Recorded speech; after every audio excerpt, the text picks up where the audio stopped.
Assalamu alaikum, brothers and sisters, and welcome to our weekly Friday talks. Welcome back after the long break that we've taken for the month of Ramadan. Inshallah, you've all had a very spiritually uplifting Ramadan and a very exciting Eid, even in these very trying circumstances. We are inshallah going to have a talk today by Sister Laura Mora. She is going to be speaking to us about a critical perspective on hijab, fashion, empowerment, and Islamophobia. Laura Mora is a PhD student in media, culture, and communications at Kiel University. In her current research, Laura analyzes Muslim women's self-representation in hijab, fashion on Instagram. These are often celebrated as empowering because they counter Islamophobic stereotypes. But what does empowerment mean in this context? So let's welcome her forward with a loud salawat. Assalamu alaikum. Thanks very much for welcoming me into your community, and I look forward to hearing your thoughts on my talk. So my name is Laura, and I'm originally from the Netherlands, and I live in Cardiff at the moment, and I study at Kiel University. My PhD is supervised by Elizabeth Poole. You might know her from her writings about representations of Muslims in mainstream media. And she has recently also written about Islamophobic groups on Twitter, together with my other supervisor, Eva Giraud. So I'm studying images of hijab fashion bloggers. Some people prefer to call them modest fashion bloggers. Others say Muslim influencers or content creators. And I think many are familiar with them, especially the UK ones like Dina Tokyo and Amina Khan. So the topic that many Muslims are interested in with regards to hijab fashion are issues of modesty. In what ways does their dress clash with Islamic principles? Or about how its consumerism clashes with Islamic notions of spirituality. But today I'm actually not addressing these issues, as I'm not speaking from an Islamic studies point of view. Plus, I usually aim to separate my personal choices and my spiritual practices as a Muslim woman from my scholarship, because I think that results in new ways of seeing things. And above all, my research is not meant to shame any woman. I may be critical at times of their work, but I treat them as my sisters in religion. So my wish with this talk and with my studies is to contribute to conversations in our Muslim communities about better and fairer representations about popular culture and the images that we all encounter, and ultimately about social justice. So hijab fashion, I think, is not just about selling clothes or making name in the beauty industry. My key observation is that hijab fashion bloggers are rebranding Muslim femininity itself. And I argue that whether consciously or not, this has to do with functioning in an Islamophobic environment. We are all too familiar with the way that Muslims are represented in mainstream media, which is often in an Islamophobic way. And reports are stressing how Muslims are different from other people. And in cases in which the message is positive, it is often to show the exception to the rule, so to say, to create a binary opposition of the good immigrant versus the bad immigrant. But now, with the help of social media, Muslims can tell different stories. They can represent themselves in positive ways. And Muslim women can finally gain visibility and even popularity with their hijab. So I want to show you first slide.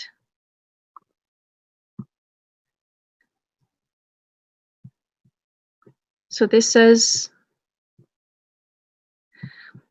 a video by Dina Tokyo in which she shows that there's a magazine that writes about her as an hijabi blogger that is breaking stereotypes. And the title of her video is "We Are Not Oppressed." So this is just one of the many examples in which hijab fashion bloggers themselves and academic scholars and journalists celebrate hijab fashion as empowering, and not only because it offers Muslim women creative ways to dress themselves, but because it counters Islamophobic stereotypes about Muslim women as backward, as oppressed, as ugly or threatening. And I think that's also why she playfully put that niqab in her picture. So fashion has the potential to change some people's minds about Muslims and the hijab, because it is about aesthetics, about first impressions, and about self-expression, and it can bring communities together. It can be a very powerful tool, and the fact that Muslim women are building their own businesses in impressive ways can be called empowering. And being represented and included in the beauty industry and being recognized as beautiful can feel empowering. And the importance of this can be read in the work of Rena Lewis, who I understood will be speaking to you in July, and by others such as Emma Tarlow and Annelies Moors. And beauty is so important in this story because in our society, beauty is very much connected to self-confidence. Thinking you're ugly when you're wearing a hijab can be quite disheartening, and is reported by many women, including women I spoke to in interviews, that feeling beautiful leads to more confidence, and that leads to more empowerment. And with that confidence, it is often a bit easier to wear the hijab. But my feeling was that hijab fashion would only have emancipatory potential if the actual elephant in the room is addressed, which is Islamophobia, and not if women have to look pretty in that fight. That is something that scholar Annelies Moors has already written 10 years ago. She said it's unjust that society expects Muslim women to look nice before tolerating or accepting them. And this is conditional, this is sexist. How can it be truly empowering if only a small group of Muslim women benefit from this system, and while others continue to be marginalized, for example, those that do not conform to beauty standards or those that are stuck in poverty? And this also suggests that the goal of empowerment is to be acknowledged by brands for our money and to be presented on social media for our beauty. But in the meantime, Muslim women continue to be excluded from power in other significant ways. So basically, I was asking myself, if hijab fashion is celebrated as empowering, how exactly do these bloggers define that? So I was curious if they produce radically different images themselves, and if this differs from mainstream media representations. So I analyzed more than 160 images of the most popular hijab fashion bloggers among a UK audience. So in my discipline, which is feminist media studies, we would ask, how is gender constructed in images?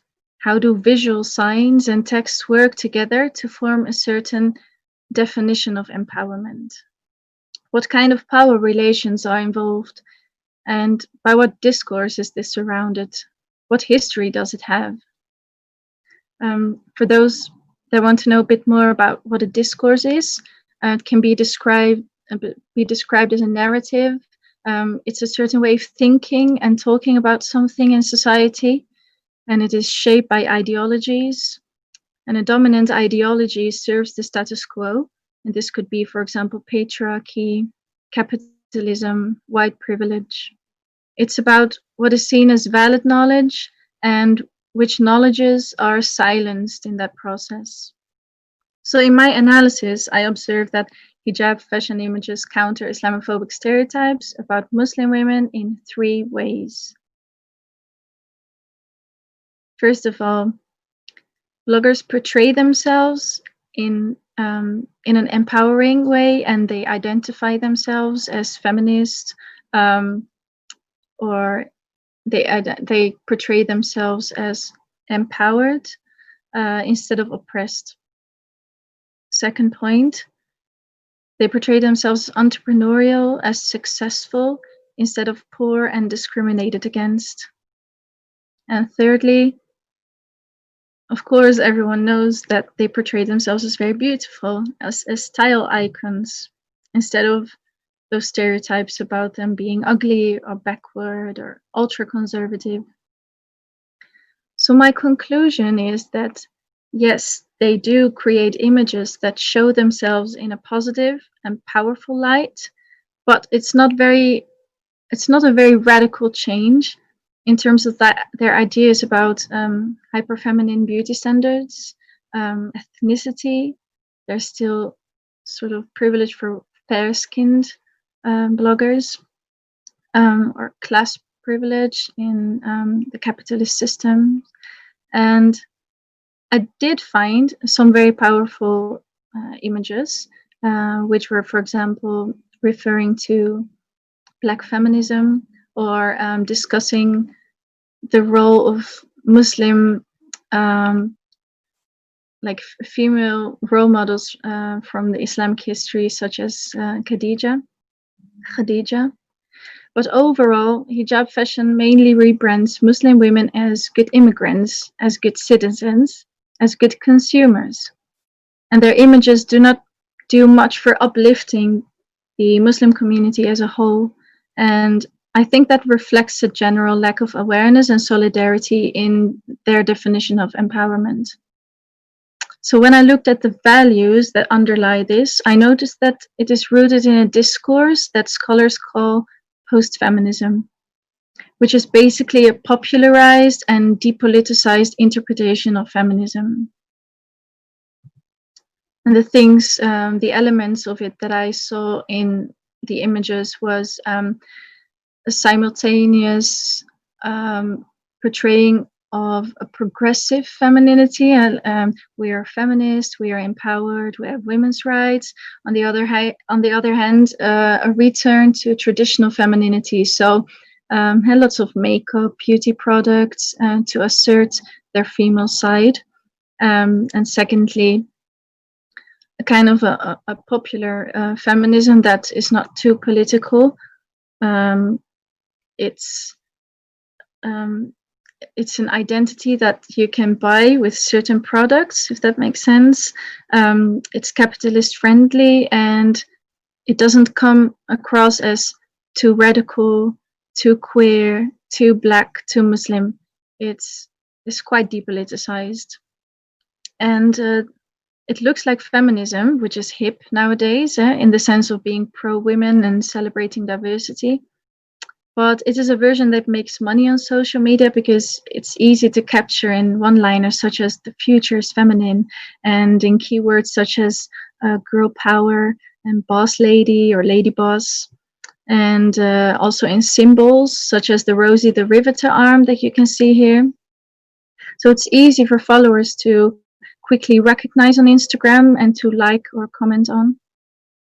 And the third point is it stimulates women to be entrepreneurial and transform themselves. It promotes the idea of building the American dream and that anything is possible despite your hijab. And this kind of support is useful at times, but it contributes again to this idea of the good immigrant versus the bad immigrant, because it is about the question who deserves to be successful, which replaces a conversation about meeting basic human rights, such as women have the right to wear a hijab, and it shouldn't mean that they are less deserving of success. So this story is based on meritocracy, on the idea that anyone can become successful with ambition and hard work, and that structural inequalities such as racism, sexism, and poverty have nothing to do with it. So this narrative stimulates women to change themselves and to turn their gaze inwards instead of undertaking collective action to change society and to counter Islamophobia. So it's quite problematic. So I recognize that these ideas that you can see in hijab fashion are all post-feminist. So for those who would like to know which sources I use for this, or who want to read more about the topic, I summed up the names of the scholars here: Angela McRobbie, Rosalind Gill, Sarah Bennett Weiser, and Joe Littler. So basically, I was intrigued by the question, why is post-feminism so appealing to hijab fashion bloggers and their followers? And I think the answer is because post-feminism exactly addresses certain Islamophobic stereotypes by portraying Muslim women as empowered, entrepreneurial, and beautiful. It gives the idea of empowerment and it gives the idea of positive representation. But as we have discussed a bit, it's also problematic because it reproduces some other inequalities. And there is one development that struck me most, I guess, in the occasional images that contain Oriental or Eastern elements, and that is Orientalism. So for the occasion of Eid al-Adha, Noura Afia is framing her glamorous eye makeup with her henna tattooed hands here. Henna is part of her cultural background. She is Lebanese Moroccan, as I understood, from America, but she poses in quite a stereotypical way. And I think it resembles Beyonce's pose in a Coldplay video. And this video was actually criticized for being Orientalist and appropriating henna. Now I know that Noor is not appropriating henna, but the way in which she poses gives this suggestion that Muslim women are mysterious and that she's hiding a sort of a beautiful side of her. Sorry, Laura, could I just quickly disturb you? In terms of the slideshow, we're only able to see the first slide at the moment. Oh, okay, wow.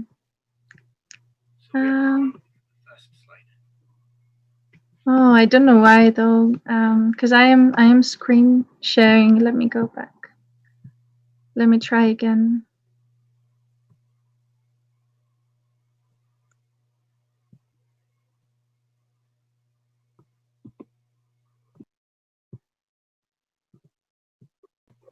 Yeah, we're still looking at just the beginning. Yeah. Even if I stop share?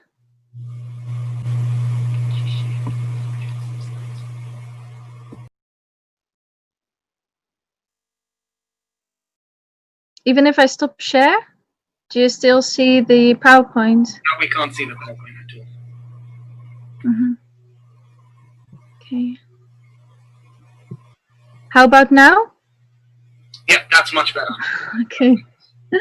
Wow. Sorry about that. I don't know why that happened. My presentation. Oh, yeah. Okay. So this was the first Orientalist image. This is the second one. This is Amina Khan, and she is holding a transparent veil over her eyes. And the photo, she actually captioned it with an Arabic proverb. Now, she is not Arab herself, but she did this for the occasion of Eid al-Fitr, and she made this post with an Arab feel to it. So I think it resembles some of the older Orientalist paintings where women are posing in an intriguing way with their face veil. And I think Amina is doing the same here because women don't usually wear a veil over their eyes. And I think she also thought that face veil means Arab culture. So that's why she captioned it with an Arab proverb. And she actually also manipulated the colors in this image. So the background was red and her lips and nails were pink, but probably purple is more associated with Orientalism, with Oriental images. So I found this quite interesting. And then the third image that I like to show is a post by Sophia Goodson. She is posing in Bahraini traditional clothing with a face veil and face jewelry. Now, she is not Bahraini. She is African American and Moroccan. She's living in Dubai, but she was visiting Bahrain and doing a photo shoot there. And I found striking resemblance with an old Orientalist painting, again, in which a woman is painted in a kind of intriguing way, mysterious. The veil is hiding sort of sensuality. So although these images look very stunning and show some ethnic pride, they can be seen as a return to stereotypical femininity because they resemble old Orientalist paintings that pictured veiled women as exotic, sensual, mysterious, beautiful, and surrounded by luxury. And I think this is done, consciously or not, from a Western memory of a moment in time when Muslim women were still found attractive before they became threatening in popular imagination. So you could call this phenomenon self-Orientalism. And these kind of images incorporate Oriental elements, and sometimes from their own cultural background, but more often it's just a mix and match of all kinds of elements that were also found in Orientalist paintings. And I found that most of these photos are done in collaboration with a brand or a company that they're promoting, which makes one wonder if this is their own choice to represent themselves this way, or if a brand thinks that this will sell, that this is an image of Muslim women that will sell. So why would any Muslim woman portray herself as exotic just because of her hijab or her skin color? Makes me wonder, is Orientalism used to counter Islamophobia because it's more beautiful to see? Actually, Orientalism and Islamophobia are quite intertwined, so this is also a problematic thought. Is it better to be desired and mystified than to be feared and hated? Or should I interpret these images as subversive? Are they playing around with these stereotypes in order to reclaim them? These are kind of questions that I'm writing about at this moment, and I would very much like your ideas on it tonight. So thanks very much for listening to me. This was the first part of the talk. Thank you very much, Laura. Do you want to take some questions now? Yes. Yeah, excellent. So if I start off with the first question. So how do you think that the Muslims should be trying to portray themselves to get around this this dual attack that's on Muslims, this attack of the Islamophobia as well as this attack of Orientalism? How do we sideline these two and actually get around these? That's a very good question, because first of all, I'm not in the beauty industry, and I'm not a model. I don't really know how to take photos of myself without the element of, gender stereotypes, hyperfemininity. But I think that it is good for a blogger to be aware of, for example, the class privilege or ethnic privilege that they're reproducing in their images. So, for example, I found some images that in which they are portraying with a turban, and it's hinting at the 50s and 60s and 70s, in which classic Hollywood beauty icons would pose in them. And that's, of course, because this is associated with aesthetics, with a beautiful way of wearing a headscarf or wearing a turban. But I think if I was a blogger, I would reflect and understand that this is quite Eurocentric, because in the 50s and the 60s, the turban was also an Orientalist item. It was considered beautiful because white women were wearing it, not because it came from Muslim women themselves. So I guess if you're making those images, you would have to ask yourself, what story am I telling with this, and which people am I leaving behind in this story? I don't know if that answers the question. No, I think that's very helpful. Thank you. So we have received a question. So they're asking, is fashion something that itself cannot escape from this issue of portraying Muslims as Orientals or falling into the Islamophobia trap? So is fashion itself an issue, or is that something, or can it actually get out of this problem? No, I don't think it's an issue, because the amount of Orientalist images that I found in my sample was not that big. It was only occasionally, for example, around Eid or a promotion they did. And about Islamophobia, I guess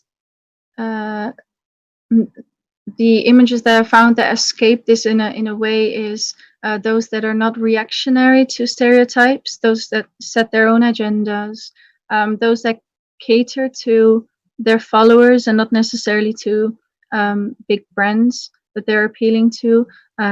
So they would sort of create a Muslim-owned economy, which can be very comparable to how Black women in America build their own Black beauty industry, like the Black hair industry. So the money goes to them. The businesses in this case would then be Muslim-owned. I think in the way that most bloggers portray themselves is quite a sexualized way, if I can describe it as that, like the classic Instagram poses. But some bloggers don't do that. If you look, for example, at Ibtihaj Muhammad, who is an Olympic fencer from America, originally she is an Olympic. She's not a model or a blogger, but she does blog. She does own her own fashion company. She directs how the models pose, and I don't find a lot of sexualized images or sensualized images in that. So I guess there are always ways to reflect on this kind of social inequalities, and some images are very powerful, and they do speak about women's rights and about other pressing matters.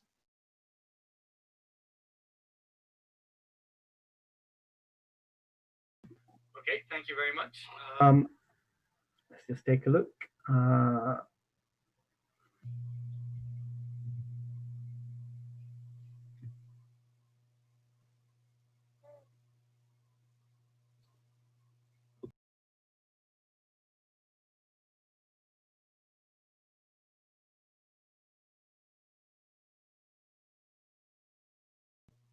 So, what about the commercialization aspect of things? Is commercialization something that can actually work with feminism? That's a good question. I guess the question is anyone outside of capitalism? For example, you could be a feminist activist participating in a demonstration one day, and then the next morning you would be on Instagram liking a photo, or maybe even purchasing the product that a certain blogger is showing you. So I'm not sure if you could separate these kind of identities or agendas, but the problem is that when a certain politics is infiltrated or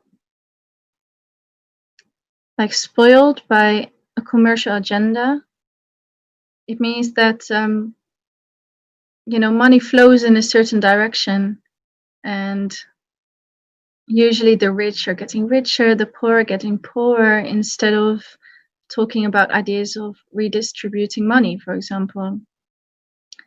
Also, when something is commercialized, it's about what sells, and what sells is usually not very complex politics.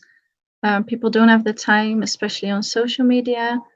You want to like something quickly, and if feminism becomes your identity or your self-branding, you gain more followers.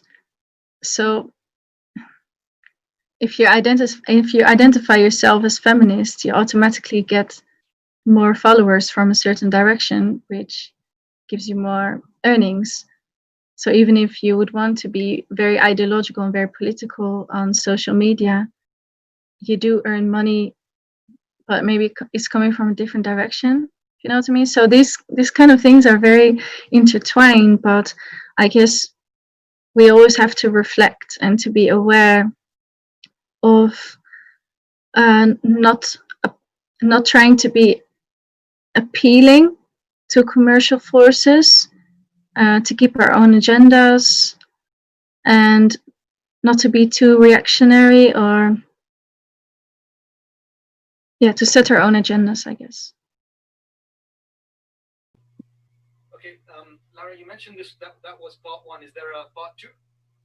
Oh no, I mean part two is the questions. Okay. Okay. I haven't got any more questions that have been sent over to me. Actually, I've just got one. Let's take a look. All right. It seems that this trend of social media entrepreneurship among women is big among mainly middle-class women, most of whom would not actually earn money on this. Can you say more class and empowerment? Can you say what? Say more on class and empowerment. Oh, okay. Yeah. Well, what scholars explain is that entrepreneurialism as a narrative or an ideology is not just about being a business owner. It's also about creating that narrative in which entrepreneurialism is idealized, in which preferably everyone is an entrepreneur, in the sense that you have to brand yourself on the labor market. And the problem is indeed that that many people are stimulated to idealize entrepreneurialism as the way to make money, the gate to success, and for women the gate to empowerment, while you would, for example, lose on social securities, on things that we rely on usually. We rely usually on employees to grant us, for example, healthcare, pensions, and other social securities. And with entrepreneurialism, you don't get that. It benefits sort of neoliberal market or neoliberal system in which employees are less protected, the gig economy. So I guess indeed, if there's middle class women who are taking up entrepreneurship, it would be because they don't get enough funding for childcare. You know, if you have children, what do? You can't go back full-time to work because nursery costs too much. Those kind of problems that are also related to state policies. So then you turn to entrepreneurialism, and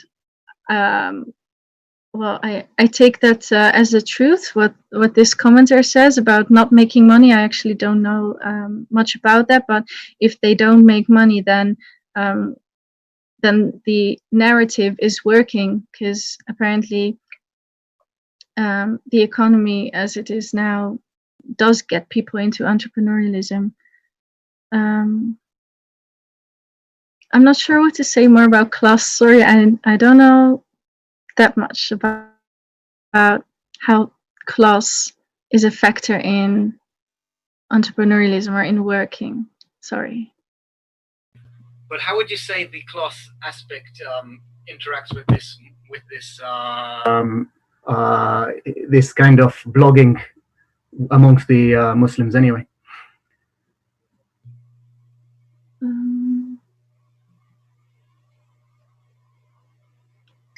I know more about the narrative that they're portraying than their actual class backgrounds.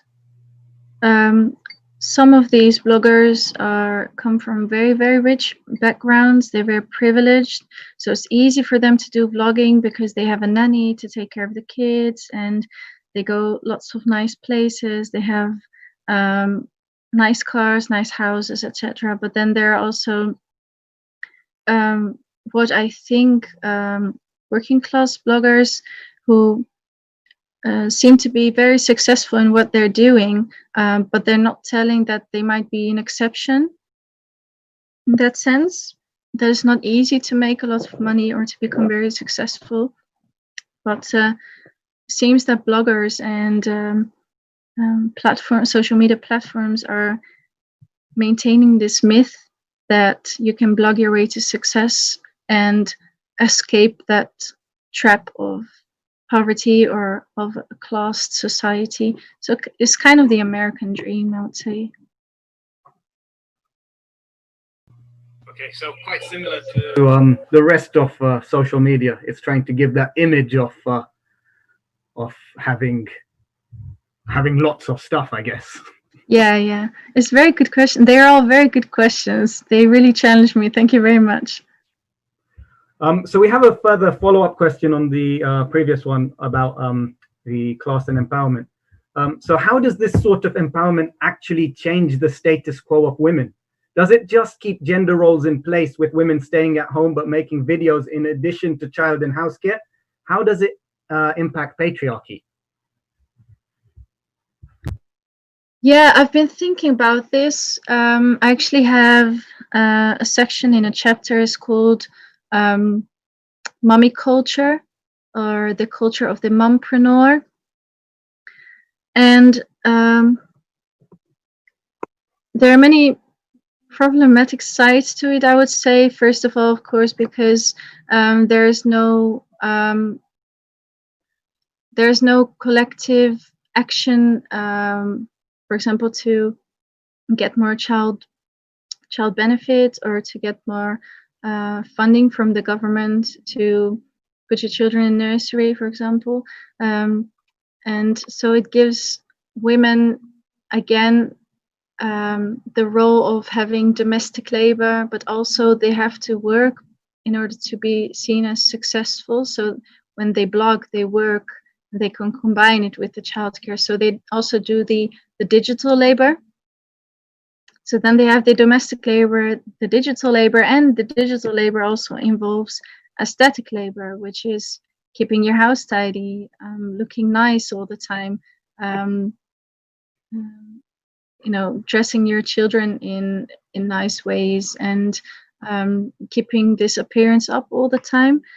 So it seems that there is no separation between the private life and the public life, which is of course taxing on a blogger, and it's also promoting this idea that privacy doesn't really matter. We all as followers want to see everything of a blogger. And also children's rights. What are the rights of children? Should they be in blogs? Should mummies or mompreneurs make money out of their children, basically? But on the other hand, you do see that these kind of bloggers have very supportive husbands who take care of the children as well, who often work for the women as their photographers or editors, or just as, the Instagram husband posing with them.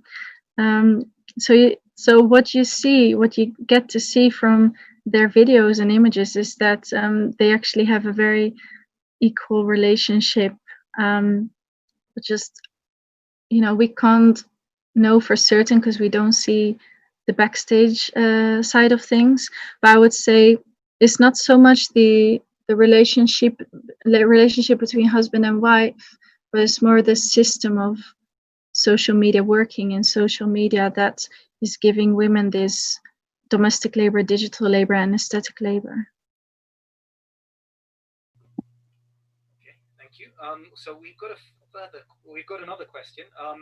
Is hijab fashion on social media quite a Eurocentric or Anglocentric occurrence? Do we see any reaction in Muslim majority countries to Western Muslim influences?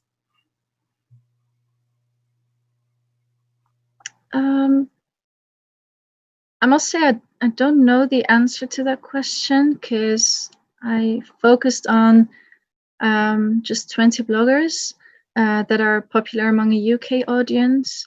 But I think there's a lot of interaction globally, because you can see that from the comments. For example, they would say love from Morocco, or greetings from Brazil, or salams from Nigeria. But actually, I wouldn't know. I know there's a bit of difference, for example, between Western Muslim bloggers and Arab Gulf Muslim bloggers. Well, a lot of difference. That's also something that came out of the interviews that I held. Another interviewee told me a bit about the differences between Kenyan bloggers and Western bloggers. But I don't really know how to answer this question further, to be honest. It's an interesting one. I guess something to maybe look into a little bit further at some point. Thank you very much. I think we will end there. Thanks very much. No, thank you. We've really enjoyed it. Found it very insightful and very helpful in understanding the way that hijab fashion works online, I guess. Yeah, thanks very much. And I would love to hopefully after Corona meet you live one day. And also I would love to share more of the results and the images after I actually submitted my thesis. And that would be just so wonderful to have your feedback again. Yeah, we'd love to have you at the center. So best of luck with your thesis. And we look forward to hopefully seeing you again. Thank you very much. Thank you very much. All the best.